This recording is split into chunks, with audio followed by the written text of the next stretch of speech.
дарытқан, кең ашқан керегесін тектілік танытқан, отбасы шағын отан дәстүрге халықтан қаныққан. Отбасы бақыттың бастауы, отбасы болашақ аспаны шаттығымның шаңырағы.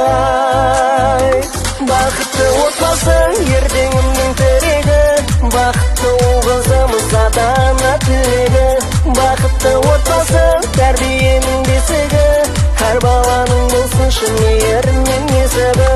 Бақытты отбасы ертеңімнің тірегі, бақытты қызымыз ата-ана тілегі. Бақытты отбасы тәрбиенің бесігі, әр баланың болсыншы мейірім мен несібі.